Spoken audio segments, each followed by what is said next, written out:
65 millions de francs CFA, c'est la somme mobilisée par le secteur privé burkinabé en faveur des forces de défense nationale.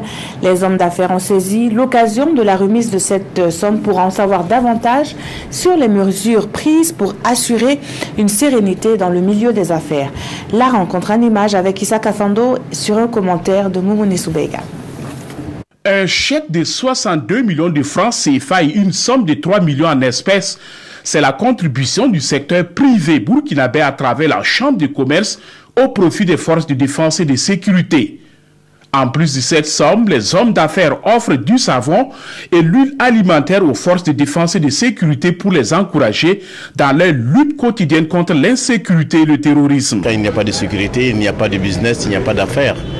Et nous sommes très conscients de cette situation et nous avons décidé d'encourager ces hommes et ces femmes qui ont décidé de donner leur vie pour notre pays, de défendre notre pays. Nous avons décidé à notre tour aussi de les soutenir et de leur venir en aide et de les encourager. Un geste accueilli à bras ouverts par le ministre de la Sécurité et celui du Commerce. Pour ces deux membres du gouvernement, cette mobilisation spontanée du monde des affaires est un bel exemple qui encourage les autorités dans le combat contre le terrorisme. On pense tout simplement que cette façon de faire des Burkinabés, c'est un élan de solidarité à l'endroit des forces de défense et de sécurité qui mouillent le maillot tous les jours.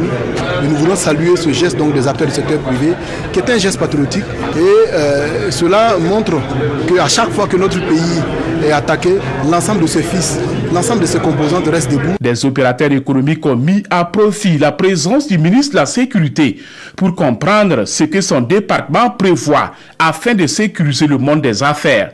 Là-dessus, Clément Pintwende Saoudgo rassure. Il annonce des actions à venir pour assurer la sécurité de tous, notamment avec la mise en œuvre du G5 Sahel.